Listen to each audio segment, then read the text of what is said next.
మన పురాణాల్లో యతి గురించి చాలా అంటే చాలాసార్లు ప్రస్తావించారు. అసలు యతి అనేది నిజంగా ఉందా? యతిని చూసామని చెప్పి చాలామంది చెప్తూ ఉంటారు. అలాగే యతి ఫోటోలు కనిపించాయి, అలాగే యతి పాదముద్రలు కనిపించాయని కూడా చాలామంది సోషల్ మీడియాలో ఫోటోలు షేర్ చేస్తూ ఉంటారు. సో కొన్నిసార్లు ఏంటంటే హిమాలయాస్కి వెళ్ళినప్పుడు కూడా అక్కడ యతి కనిపించిందని చెప్పి కొన్ని వీడియోస్ చూపించడం కానీ ఇలా జరుగుతూ ఉంటుంది అనమాట. అసలు యతికి మన పురాణాలకు ఉన్న సంబంధం ఏంటి? అసలు యతి నిజంగానే ఈ కాలంలో ఉందా? అసలు యతి పాదముద్రలు తీసామని చెప్పి కొన్ని ఫోటోలు చూపించారు, అలాగే యతిని చూసామని చెప్పి కొంతమంది కొన్ని వీడియోస్ చూపించారు. ఇవన్నీ నిజమా కాదనేది ఈ వీడియోలో తెలుసుకుందాం. అలాగే ఈ వీడియో చాలా అంటే చాలా ఇంట్రెస్టింగ్గా ఉంటుంది, మీకు తప్పకుండా నచ్చుతుంది. సో మా ఛానల్ సబ్స్క్రైబ్ చేసుకోండి. ఇలాంటి మోర్ ఇంట్రెస్టింగ్ వీడియోస్తో అయితే మీ ముందుకు వచ్చేస్తాను అన్నమాట. ఏప్రిల్ 9, 2019 హిమాలయాల్లో 32x15 ఇంచెస్ ఉన్న మిస్టీరియస్ పాదముద్రల ఫొటోస్ని భారత సైన్యం సోషల్ మీడియాలో పోస్ట్ చేసింది. ఆ ఫొటోస్ చూసిన తర్వాత మళ్ళీ ప్రజల్లో ఆ పేరు మారుమోగిపోయింది. మకాలో బరన్ నేషనల్ పార్క్ సమీపంలో కనిపించిన పాదముద్రలు యతికి చెందిన పాదముద్రలా ఉన్నాయని చెప్పారు. ఎన్నో కథల్లో కనిపించిన యతిని స్నోమ్యాన్ అని కూడా పిలుస్తారు. దశాబ్దాలుగా చాలా మంది యతిని చూశామని చెప్పారు, కానీ ఎక్కడా రుజువు లేదు. ఈ అంతు చిక్కని స్నోమ్యాన్ గురించి ఎక్కువ ఆధారాలు లేనందున దీన్ని ఒక కట్టుగదిగా భావించారు. మొదటిసారిగా Indian army Makalu base camp సమీపంలో యతి యొక్క మిస్టీరియస్ పాదముద్రలు గుర్తించామని భారత సైన్యం అయితే ట్వీట్ చేసిందనమాట. అసలు యతి అంటే ఏంటి? యతి అనే పదం నేపాల్ నిఘంటువు నుండి వచ్చింది. దీన్ని టిబెటన్ జానపద కథల్లో మెహతే అని కూడా పిలుస్తారు. పురాణాల ప్రకారం యతి 2 కాళ్ళు, తెల్లటి రంగులో సాగి కోతి వంటి జంతువు మరియు 10 నుంచి 20 అడుగుల పొడవు ఉంటుంది. సైన్యం గుర్తించిన అడుగుజాడల్లో 32x15 ఇంచెస్ ఉన్నాయి. ఇవి మనిషివి కావని క్లారిటీగా చెప్తున్నారు వాళ్ళు. స్థానిక జానపద కథల్లో ఈ జీవిని తరచుగా స్పిరిచువల్, సూపర్ న్యాచురల్ జీవిగా చెప్తూ ఉంటారు. కొంతమంది అయితే యతిని పర్వతాలు సంరక్ష ఆత్మ అని కూడా నమ్ముతారు. మరికొందరు దాని బలం యొక్క చిహ్నంగా చూస్తారు. అసలు యతి ఫస్ట్ టైం ఎక్కడ కనిపించింది? కొన్ని సోర్సెస్ ప్రకారం అయితే యతి ఫస్ట్ టైం 1832లో కనిపించిందని చెప్పారు. బిహెచ్ ఆక్సన్ ఉత్తర నేపాల్లో అతని ట్రెక్కింగ్ అనుభవాల గురించి జేమ్స్ ప్రిన్సేప్ ఒక బుక్లో ప్రచురించాడనమాట. అయితే ఈ బుక్లో ఏముందంటే, పొడువాటి ముదురు జుట్టుతో కప్పబడిన పొడవైన 2 కాళ్ళున్న జీవిని చూశాను, అది భయంతో పారిపోతున్నట్లు అనిపించింది అని ఆక్సన్ చెప్పాడు. ఆ తర్వాత 1899లో విచిత్రమైన పాదముద్రలు కనిపించాయని లారెన్స్ వేడిల్ తన అనుభవాలు చెప్పుకొచ్చారు. అయితే ఫస్ట్ ఆ పాదముద్రలు చూసినప్పుడు వైల్డ్ బీర్ పాదముద్రలు అనుకున్నాను, కానీ యతి గురించి చాలా కథలు విన్న తర్వాత నేను కూడా పాదముద్రలు యతివని నమ్మాల్సి వచ్చిందని చెప్పుకొచ్చారు. మళ్ళీ 1921లో బ్రిటిష్ అన్వేషకుడు చార్లెస్ హోవార్డ్ హిమాలయ యాత్ర చేస్తున్నప్పుడు లక్పాల్ సమీపంలో యతి అడుగుజాడలు చూశాడు. ఈ సంఘటన తన పుస్తకం మౌంట్ ఎవరెస్ట్ ది రికనెసెన్స్ 1921లో రాసుకున్నాడు.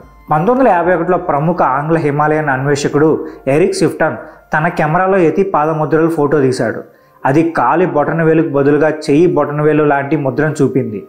సార్ ఎడ్మండ్ హిల్లర్ 1960లో యతి యొక్క నెత్తి మీద చర్మాన్ని భావించి దాన్ని తీసుకొచ్చారు, కానీ అది సెరో, మేక లాంటి జంతువు నుండి వచ్చిందని తర్వాత నిరూపించబడింది. 2010లో చైనీస్ వేటగాళ్ళు ఎంట్రుకలు లేని 4 కాళ్ళ జంతువును పట్టుకున్నారు. అది యతి అని వారు చెప్పారు, కానీ వ్యాధితో బాధపడుతూ జుట్టు కోల్పోయిన సీవేట్గా గుర్తించారు. 2011లో పరిశోధకులు తాము యతి వేలు కనుగొన్నామని పేర్కొన్నారు, కానీ దాని DNA మానవుడిదని నిరూపించబడింది. 2013లో నేషనల్ జియోగ్రాఫిక్ హిమాలయాల్లోని యతి పురాణంపైన ఒక డాక్యుమెంటరీ కూడా విడుదల చేసింది. మనకు తెలియని కథ తెలుసుకోవాలంటే మనకు చాలా క్యూరియాసిటీ ఉంటుంది. అలాంటి కథ యతిది కూడా. యతి కథ ఎప్పటి నుంచో ఉంది.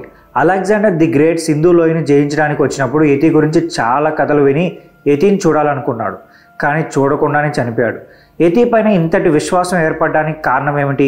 బ్రిటిష్ అన్వేషకుడు ఎరిక్ యతి పాదముద్రలు ఫోటో తీయడం వల్ల యతి నిజమైందంటే కాదనే చెప్పాలి. ఎందుకంటే అందుకు ముందే చాలా కథలు యతి గురించి ఉన్నాయి, కానీ ప్రూఫ్స్ లేవు.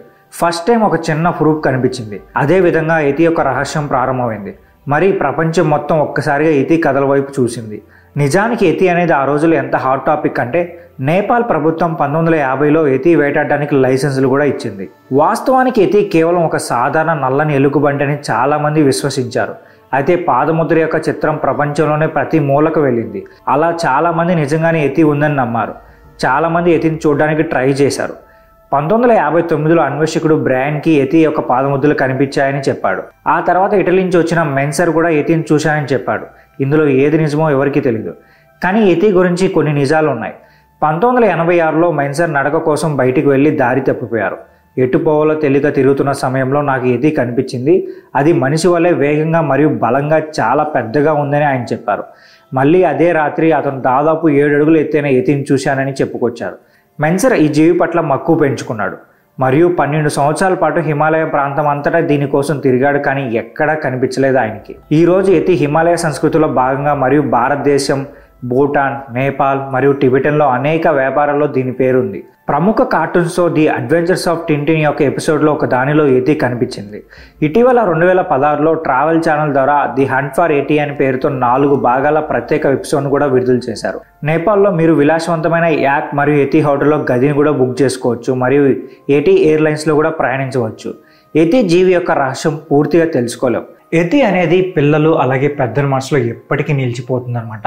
సో యతి గురించి ఎంత తెలుసుకోవాలనుకున్నా ఏదో ఒక క్వశ్చన్ అయితే మనలో మిగిలిపోతూనే ఉంటుంది. అసలు యతి అంటే ఏంటి, అది ఎక్కడి నుంచి వచ్చింది, ఎలా వచ్చింది అనేది సో ఎప్పటికీ మనం తెలుసుకోలేని క్వశ్చన్గానే మిగిలిపోతుంది.